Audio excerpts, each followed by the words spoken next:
Hello everyone. Hello aspirants, कैसे हैं आप सब लोग। तो आज हमने लेक्चर स्टार्ट कर दिया। लेक्चर लाया यहाँ पे अकाउंटिंग इक्वेशन एंड जर्नल पे। जैसा कि मैंने आपको सुबह ही बोल दिया था, आज शाम तक अपलोड हो जाएगा ये वीडियो। तो बहुत ही इम्पोर्टेंट है, बहुत ही फाउंडेशनल टॉपिक है इस पूरी फाइनेंशियल अकाउंटिंग में। जिसको ये समझ आएगा, ये जो कॉन्सेप्ट इसमें है इस टॉपिक में, वो पूरा कर पाएगा, बड़े अच्छे से समझ पाएगा जो आगे आने वाले टॉपिक्स हैं। तो स्टार्ट करते हैं। अकाउंटिंग इक्वेशन है क्या? Accounting equation is the foundation of modern system of accounting. Modern system of accounting क्या है? Double entry system of accounting. हम double entry system of accounting किसको कहते हैं?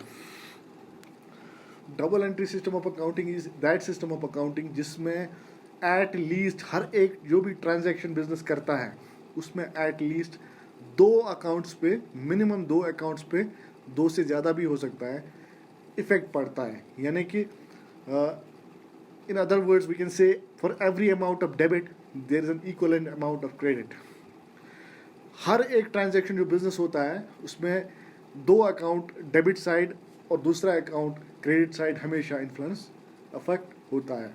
तो अकाउंटिंग इक्वेशन एक मैथमेटिकल इक्वेशन है जिसको हम वर्ड फॉर्म में, इक्वेशन फॉर्म में लिख सकते हैं। Assets is equal liabilities plus capital, जैसा कि आप अपनी स्क्रीन पे देख सकते हैं। एसेट्स जो बिजनेस की प्रॉपर्टीज होती है, जैसे कैश है, जैसे स्टॉक है, जैसे परचेजेस हैं, सॉरी जैसे गुड्स हैं, जैसे मशीनरी है, प्लांट है वगैरह है। इज इक्वल लायबिलिटीज वो कर्जे होते हैं, जो वो कर्जे जो बिजनेस के बाहर के जो क्रेडिटर्स के होते हैं, बाहर के, जैसे कि बैंक हो या आपका सप्लायर है, उसने आपको रॉ मटेरियल क्रेडिट पे दिया है, उधार पे दिया है 4-5 महीने के, उसका जो अमाउंट बनता है उसको बोलते हैं उसने क्रेडिट, वो हमारा क्रेडिटर है।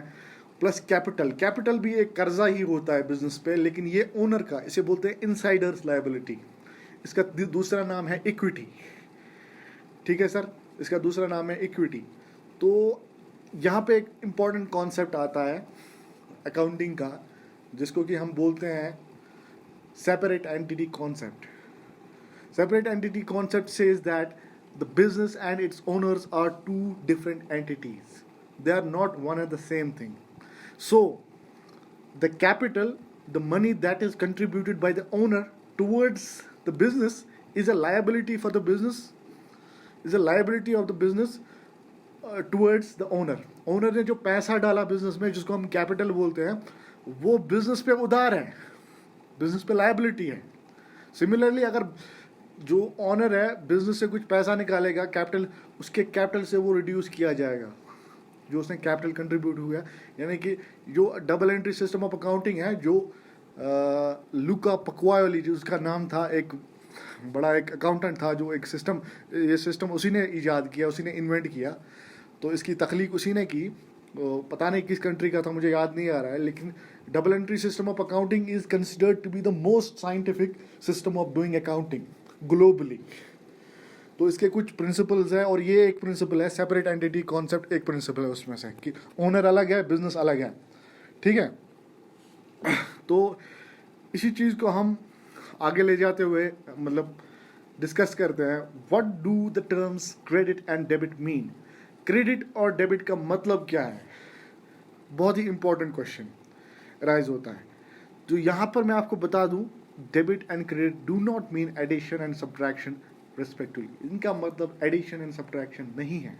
तो like motion and rest in physics, जैसे कि हम फिजिक्स में पढ़ते हैं, सॉरी मैं I excuse myself from, क्योंकि मैं ये एग्जाम्पल देना चाहता हूँ क्योंकि आपको अच्छे से समझ आएगा। जिन लोगों ने, जिनका साइंस बैकग्राउंड नहीं है, अच्छे से नहीं पढ़ा है, मैं उसके लिए सॉरी देता हूँ, लेकिन फिर भी आपको समझ आ जाएगा।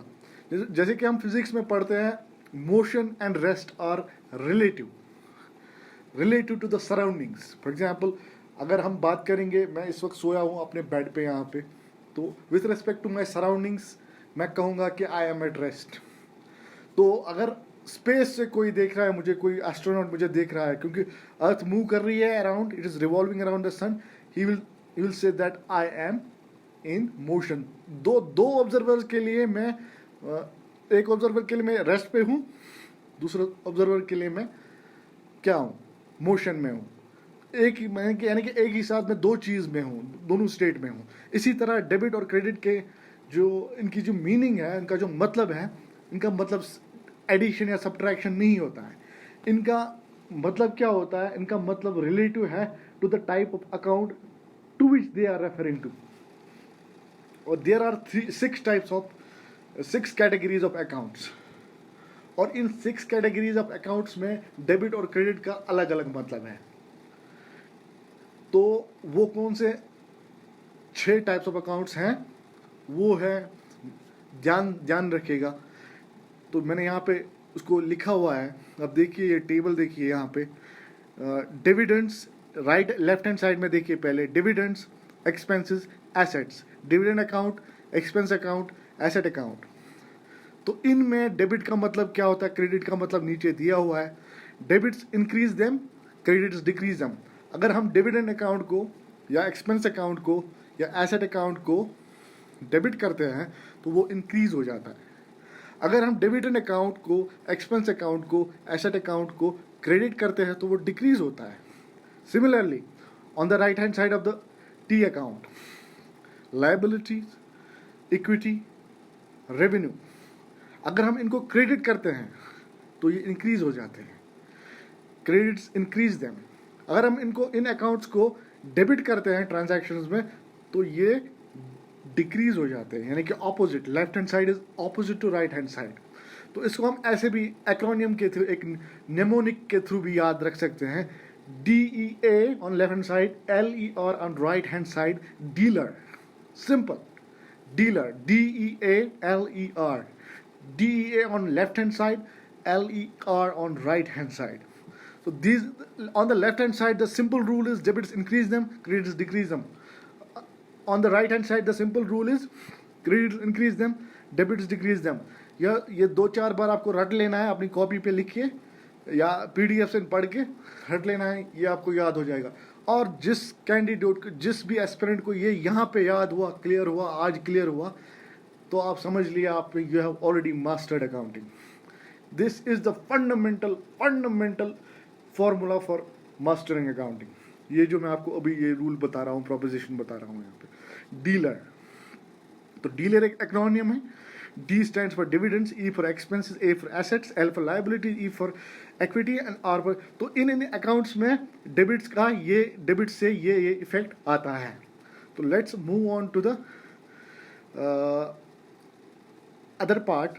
तो अब अकाउंटिंग इक्वेशन है क्या, मतलब accounting equation assets is equal liabilities plus capital, जैसे कि आपको मैंने पहले ही बताया मैथमेटिकली। अगर हम बैलेंस शीट देखेंगे या कोई भी ट्रांजैक्शन को एक एलिमेंट्री लेवल पे, एक नीची, मतलब जैसे एक मतलब डिज़ाइन लेवल पे लेके आएंगे, बेसिक लेवल पे लेके आएंगे, एनालाइज करेंगे, तो उसका हर एक जो ट्रांजैक्शन है वो एक अकाउंटिंग इक्वेशन को सेटिस्फाई करती है। For every transaction that we do in business under double entry system of accounting, उसमें क्या होता है कि एसेट्स इज इक्वल लायबिलिटीज पर कैपिटल, ये ऑलवेज सेटिस्फाई होती है ये इक्वेशन। एसेट्स हमेशा बराबर होते हैं लायबिलिटीज प्लस कैपिटल।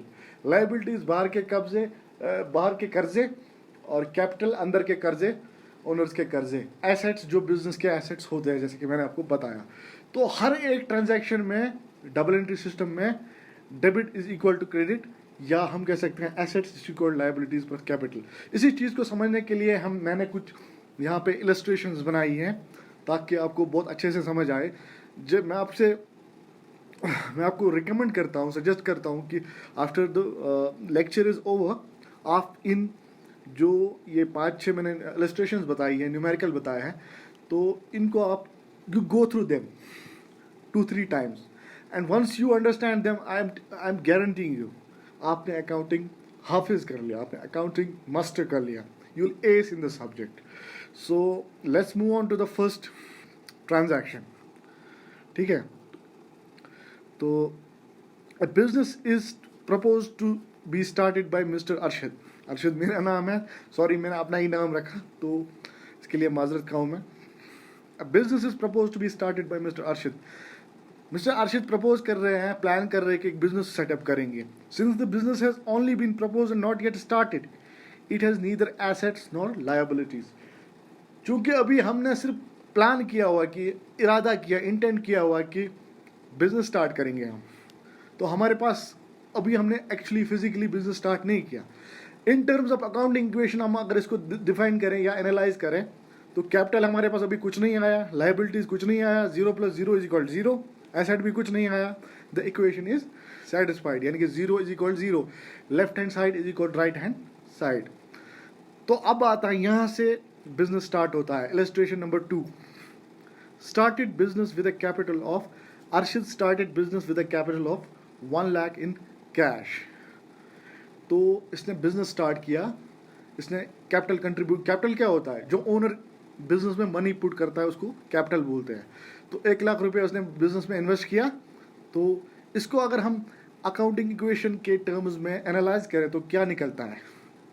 तो कैपिटल 1 लाख रुपया, 1 लाख रुपया, लायबिलिटीज अभी बाहर का कर्जा कुछ नहीं है, 0, इज इक्वल बिजनेस में कैश आया 1 लाख रुपए, तो वो एसेट है. Therefore the equation is satisfied because capital plus liabilities is equal assets.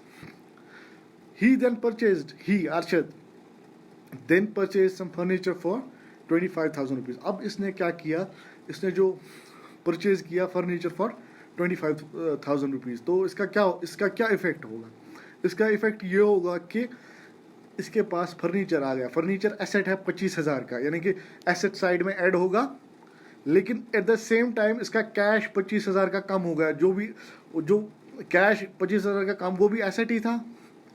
तो 75,000 इसका कैश रहेगा on the right hand side, और 25,000 इसका नया आएगा furniture. So both the transactions cancel each other out, है ना. हमारे पास फर्नीचर आया 25,000 का, लेकिन कैश गया 25,000 का.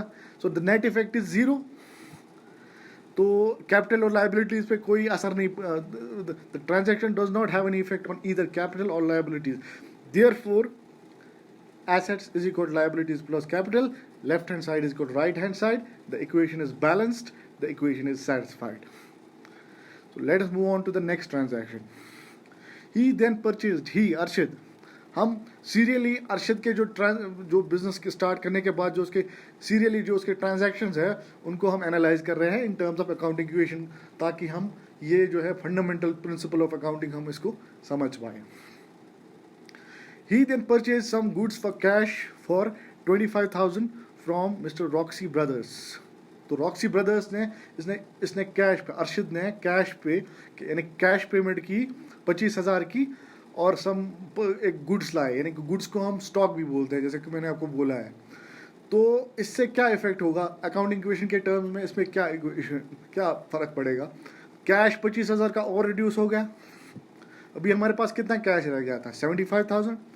तो अब देखिए यहाँ पे हमारा कैश फिर से रिड्यूस हो गया, 75,000 से लेके 50,000 रह गया. लेकिन हमारे पास जो फर्नीचर जो आया था पहले, हमारे पास स्टॉक आया, गुड्स आया हमारे वर्थ 25,000 रुपीज़.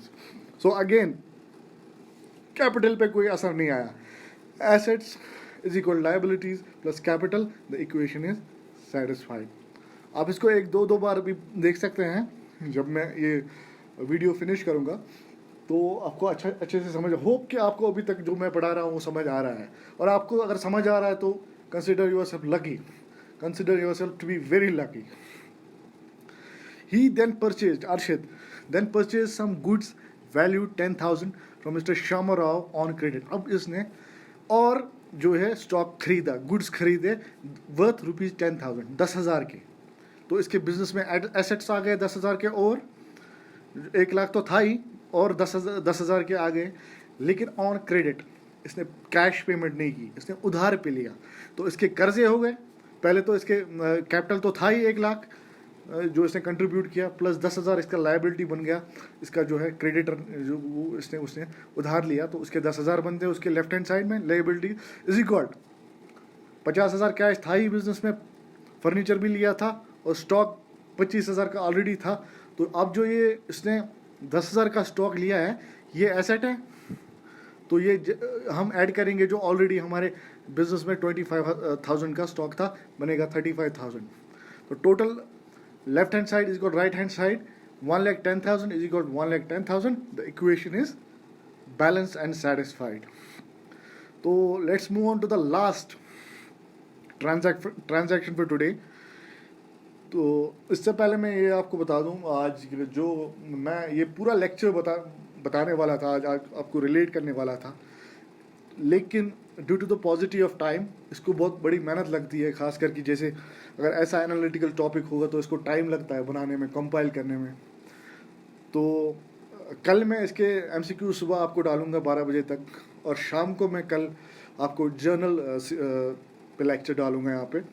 तो कल ये शाम को आपका दूसरा जो टॉपिक है कंप्लीट हो जाएगा, 2/14 आपका सिलेबस का ख़त्म हो जाएगा।